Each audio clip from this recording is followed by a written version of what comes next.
تو حضرت معاذ بن جبل رضی اللہ تعالی عنہ کہتے ہیں کہ صبح کے خوبصورت لمحے اور حضور کی قربت اور سفر کی گھڑیاں اور چل بھی رہا تھا میں آقا کریم علیہ السلام کے ساتھ ساتھ، تو موقع غنیمت جانا تو میں نے کہا کہ اے اللہ کے پیارے رسول صلی اللہ علیہ وآلہ وسلم، مجھے آپ کی قربت میسر آئی ہے تو اس موقع سے میں فائدہ حاصل کرتے ہوئے آپ سے سوال پوچھنا چاہتا ہوں، اور وہ یہ کہ مجھے کسی ایسے عمل کے بارے بتا دیجئے جو عمل مجھے جنت میں داخل کر دے اور جہنم سے دور کر دے۔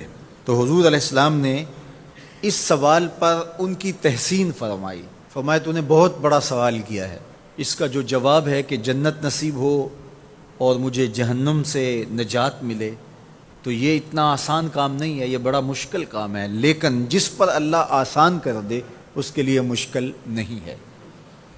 یعنی جنت آسانی سے نہیں ملتی، جہنم سے بچنا بھی اتنا آسان نہیں ہے، بہت سارے گناہوں سے بچنا پڑتا ہے، لیکن اللہ جس کے لیے آسان کر دے اس کو نیکی کی توفیق دے دیتا ہے اور برائی سے اس کو بچا لیتا ہے۔ اگر تو چاہے کہ جنت میں جائے اور جہنم سے نجات ملے تو تمہیں اللہ پر ایمان بھی لانا پڑے گا، اور ایسا ایمان جس میں شرک کی آمیزش تک نہ ہو، اسی کی عبادت تیری زندگی کا مقصود ہو، اور نماز بھی ادا کرنا ہوگی، زکوٰۃ بھی دینا ہوگی، روزے بھی رکھنے پڑیں گے، اور تجھے حج بھی کرنا پڑے گا۔ جنت میں داخلے کے لیے یہ شرائط ہیں کہ تم یہ کام کرو گے۔ پھر ارشاد فرمایا میں تمہیں بھلائی کے دروازے ہی نہ بتا دوں۔ ارشاد فرمایا الصوم جنہ، روزہ ڈھال ہے۔ ڈھال آپ سمجھتے ہیں، اگر آپ لوگوں نے ڈھال نہیں دیکھی ہوئی تو آج کے زمانے کے اندر تو سب لوگوں نے جو ہے وہ ڈھال دیکھ لی ہے، چونکہ اس وقت ترکی نے اس طرح سے اپنے کلچر کو اور اپنی تہذیب کو جدید ذرائع ابلاغ کے ذریعے لوگوں تک پہنچایا ہے کہ اب 800-700 سالہ پرانی چیزیں بھی ہمارے سامنے آ گئی ہیں، ورنہ ہم یہ باتیں کیا کرتے تھے تو لوگ ان باتوں کو سمجھا نہیں کرتے تھے، چونکہ اس کا کوئی نمونہ اور شکل موجود نہیں تھی۔ جب دشمن تیر پھینکے تو تیر سے بچنے کے لیے وہ لوہے کا پتلا جو آگے کر دیا جاتا ہے، جو تیر کو اپنے اوپر روک لیتا ہے، اس کو عربی میں جنہ اور اردو میں ڈھال کہا جاتا ہے۔ تو آقا کریم نے فرمایا روزہ ڈھال ہے، تو گویا جہنم کی آگ سے بچانے کے لیے جو ہے وہ روزہ کام دے گا۔ والصدقۃ تطفئ الخطیئۃ، یہ گناہوں کو مٹا ڈالتا ہے، جس طرح کہ آگ کو پانی بجھا ڈالتا ہے، تو اس طرح جب صدقہ دیا جاتا ہے تو جو گناہ ہوتے ہیں وہ ایسے مٹتے ہیں کہ لگتا ہے یہاں گناہ تھے ہی نہیں۔ آگے ارشاد فرمایا رات کے پیٹ میں نماز ادا کرنا، یعنی تہجد کی نماز ادا کرنا۔ پھر حضور علیہ الصلوۃ والسلام نے یہ آیت پڑھی تتجافی جنوبہم عن المضاجع، ان کی کروٹیں بستروں سے الگ رہتی ہیں، خوف اور طمع میں وہ اللہ کو پکارتے ہیں اور وہ رات کو جاگتے ہیں، ان کی کروٹیں بستروں سے الگ رہتی ہیں، حتی بلغ یعملون، یہ آیت پڑھتے ہوئے آخر تک حضور نے تلاوت فرمائی۔ تو فرمایا جس طرح صدقہ آگ کو بجھا دیتا ہے، اس طرح پچھلے پہر کی نماز، تہجد کے سجدے بھی اللہ جل شانہ کے غصے کو ختم کر دیتے ہیں اور جہنم کی آگ کو مٹا ڈالتے ہیں۔ پھر حضور نے ارشاد فرمایا کہ میں تمام امور کی جڑ نہ بتا دوں کیا ہے، جتنے بھی معاملے ہیں اس کی جڑ ہی نہ بتا دوں۔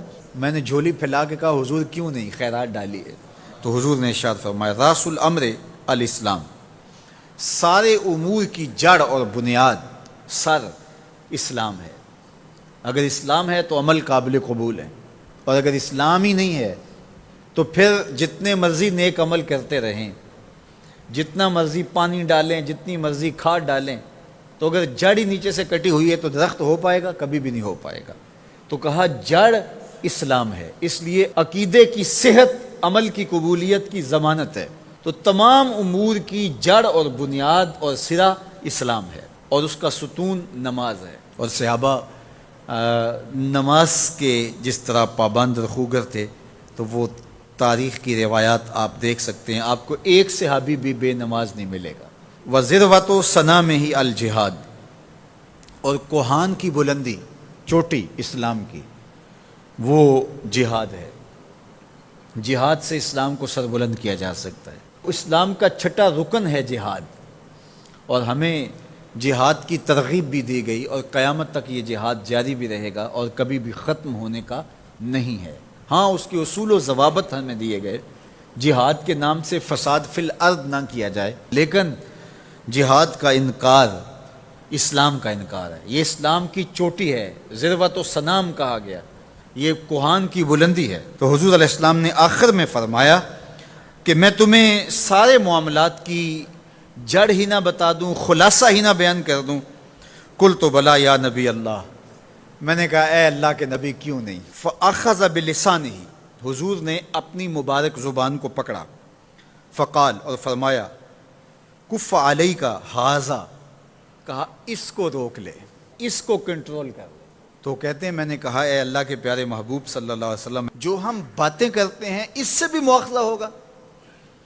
یعنی عمل پر تو پکڑ ہوگی، لیکن جو ہم زبان سے بات نکال دیتے ہیں تو کیا اس بات پر بھی مواخذہ ہوگا؟ تو حضور علیہ السلام نے ارشاد فرمایا کہ لوگ منہوں کے بل یا ٹھوڑیوں کے بل جہنم میں ڈالے جائیں گے، یہ ان کے بولے ہوئے بولوں کی وجہ سے ہوگا، ان کی زبان کی کمائی کی وجہ سے ہوگا۔ تو اپنی زبان کی حفاظت کرو تو جنت کا داخلہ مل جائے گا۔ تو گویا زبان کی حفاظت سے لے کر کے اللہ کے حضور سجدے تک اور اللہ کی عبادت تک، یہ ہے وہ نصاب جو جنت میں جانے کا ہے۔ اللہ ہم سب کو 5 گانا باجماعت نماز کی توفیق دے، اللہ ہمیں توفیق حج کی نصیب کرے، اللہ ہمیں رمضان المبارک کے روزے رکھنے کی توفیقات سے مالا مال کرے، اللہ اپنی راہ میں جد و جہد اور جہاد کی توفیق سے مالا مال کرے، اور اللہ ہمیں ہماری زبان کی حفاظت کی توفیق دے تاکہ ہم خیر کی راہوں کے مسافر رہیں۔